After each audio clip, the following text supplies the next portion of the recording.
그래서 각종 부동산 정책이 쏟아지면 쏟아질수록 하는 말들이 여러 집을 보유하고 있는 것보다는 똘똘한 한 채를 갖고 있는 것이 낫다. 네네. 유망한 지역이 좀 어디라고 보십니까? 사실 저희가 뭐 전문가로서 일하면서 가장 많이 받고 있는 질문이고 실제로도 뭐 그런 부분이 가장 궁금하시잖아요. 근데 어떤 지역적으로 어느 지역을 저희가 권해드리거나 하지는 않습니다. 하진 않고 개인적인 사견으로 사견을 전제로 말씀드린다 하더라도 네. 기본적으로 부동산은 자기가 잘 알고 있는 자기가 거주했던 지역, 관심 있는 지역이 제일 좋은 지역입니다. 왜냐하면 자기가 남은 생을 실거주 목적으로 저희는 추천을 말씀드리는 거기 때문에 실거주 하시겠다면 주택은 구매를 하시라고 저희는 말씀을 드리거든요. 그래서 실거주 목적이라면 부동산을 잘 아는 지역에 자기가 자주 가보고 편익시설이 잘 꾸려져 있고 그리고 또 한 가지 팁을 드린다고 하면 같은 지역에서 어떤 부동산을 고민하실 때는 학군이 좋은 지역은 좀 더 경기 사이클에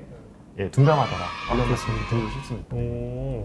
이 말씀을 하셨으니까 우리가 집을 살 때 여러 가지 조건들을 봐야겠습니다만 그렇죠. 네. 말씀하신 학군, 네네. 역세권, 숙세권, 네네. 몰세권 네네. 많이 있잖아요. 네네. 우리 차장님은 그 중에서 어디가 가장 학군이 가장 좋다라고 말씀하셨고 결국 대중교통 접근성이라고 저는 생각을 하고 있습니다. 역세권? 네. 저는 근데 그게 이제 꼭 대중교통이라고 해서 일반적으로 어떤 지하철을 많이 생각을 하시는데 지하철이 안 뚫린 곳이 있나요?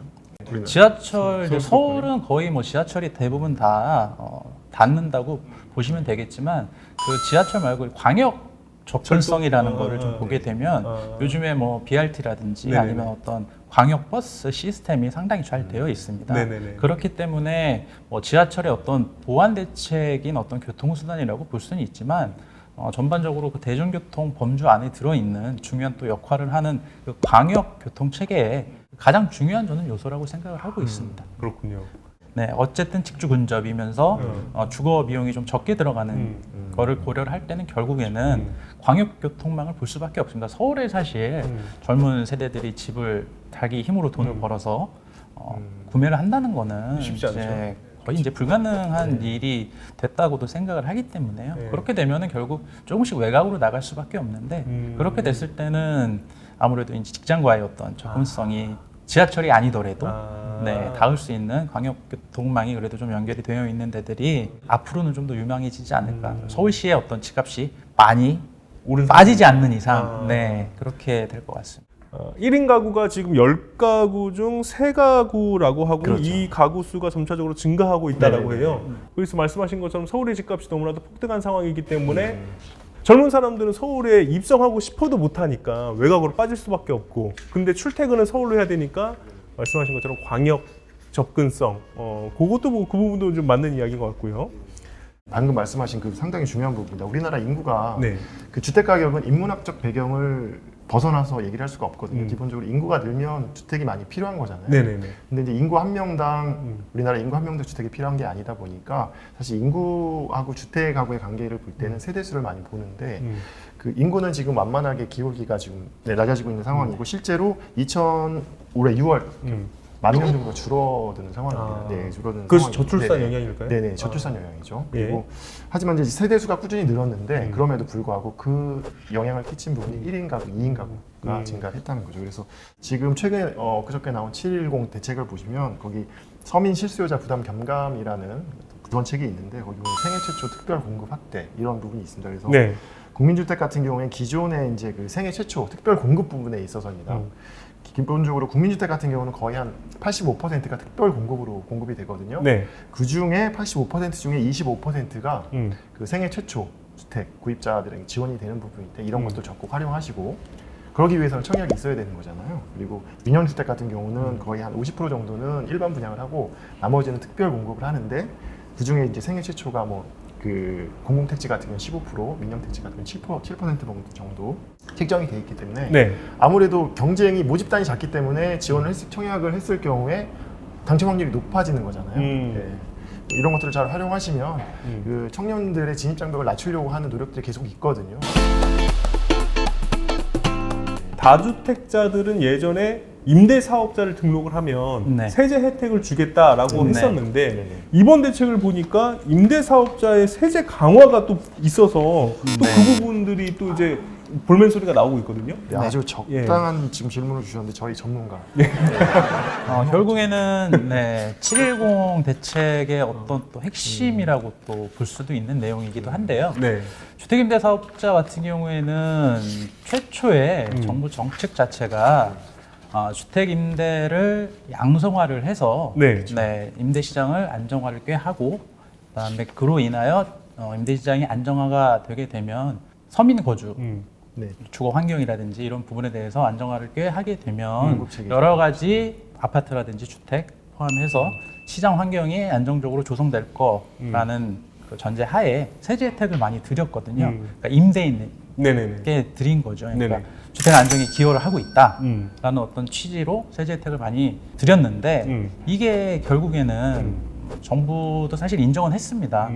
이게 결국에는 어떤 투자, 투기 세력. 투기 세력의 먹잇감이 된 거죠. 그래서 이 제도를 이용해서 상당한 그 기존의 시장에 있던 매물들이 흡수가 됐고, 그다음 그 흡수가 된 것들이 다시 임대 시장으로 나오는 좀 어떻게 보면은 취지와는 다른 좀 악순환이 조금 펼쳐진 경향이 있습니다. 그래서 결국에는 주택임대 사업자의 세제 혜택을 한꺼번에 줄인 게 아니라 단계별로 계속 줄여왔었어요. 그렇다가 요번에 이제 최근에 이제 710 보완 대책에서는 아파트에 한해서입니다. 아파트에 한해서는 주택임대 사업자의 혜택을 폐지했습니다. 그래서 기존에 등록하신 주택임대 사업자들의 어떤 혜택도 폐지를 해야 된다는 얘기가 있었는데 헌법소원 얘기까지 지금 나오고 있는 상황이어서 거기서는 좀 한 발 물러선 상황이고요. 기등록하신 주택임대 사업자들의 세제 혜택은 물론 이제 언제 또 등록하셨는지에 따라서 또 세제 혜택이 좀 차이는 있습니다만은 기존 그대로 유지를 하시고요. 기존 등록하신 분들은 어떤 신규는 이제 없습니다. 그러니까 아예 폐지가 되다 보니까 신규 등록은 이제 불가한 상황이고요. 사실 이번 710 대책 중에 좀 제 생각에는 개인적으로는 이게 좀 상당히 좀 임팩트가 큰 효과라고 보거든요. 네. 정리해서 좀 말씀드리면 일단 단기 이제 등록 임대 사업자라고 합니다. 주택을 가지고 있고 그 관청에 등록을 하고 세무서 등록해서 임대사업자는 분들은 일반 임대사업자라고 하고 그 주택을 가지고 있고 관청에 등록을 한 업자들은 이제 등록 임대사업자라고 하는데 네. 제가 봤을 때는 혜택이 없다고 봐도 과언이 아니에요. 이제는 혜택이 없고 기존에 이제 단기 4년짜리는 없어졌고요. 네. 없어졌고 말씀한 대로 아파트는 안 되고 나머지 아파트 외에 장기 그것도 10년 정도 보유했을 때 혜택을 그나마 좀 별로 없거든요. 유지해주겠다 하는 게 이번 정책의 골자입니다. 정리를 해드리면 부동산 시장의 가격 급등이 비이상적으로 나타났고 이것을 정부는 투기 세력의 자금으로 인한 왜곡 현상이다라고 판단했기 때문에 과열 지역, 조정 대상 지역을 새롭게 지정을 했고 정비사업 규제 정비를 강화했고 그 다음에 세제와 대출 규제를 강화하면서 돈줄을 조였습니다. 그러면 이런 종합적인 흐름을 봤을 때 정책의 방향을 잘 이해를 했다면 앞으로 부동산 투자 전략을 어떻게 세워야 되느냐 이 부분이 좀 중요한 거 아니겠습니까? 좀 어떻게 세워야 할까요?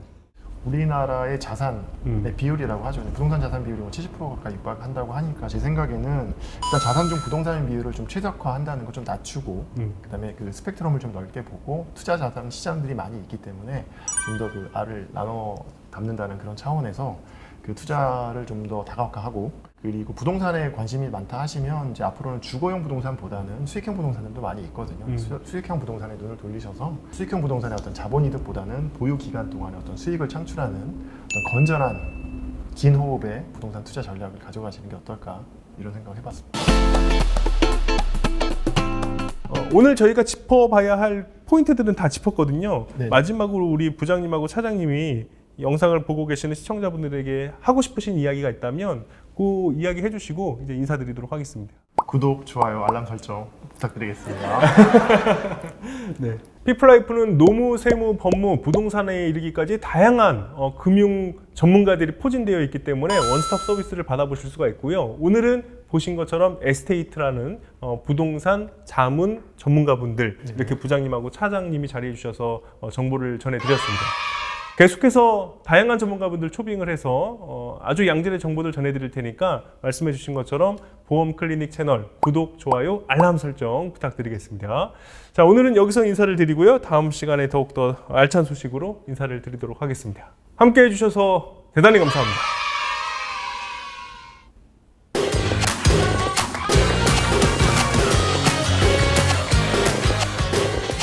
지금 자료를 제가 보고 있는데 2020년 6월 기준 했을 때 1인 가구가 38.5%, 2인 가구가 27.1% 넘어 60%가 가까이 되는 부분이잖아요. 1, 2인 가구가 지금 네네. 거의 70% 육박한 거 아닙니까? 네네네. 그죠? 잠깐 안경을 제가 노안이라가지고 38.5%하고 23.1% 더하면 네, 그렇죠. 61. 6% 정도 되네요. 네.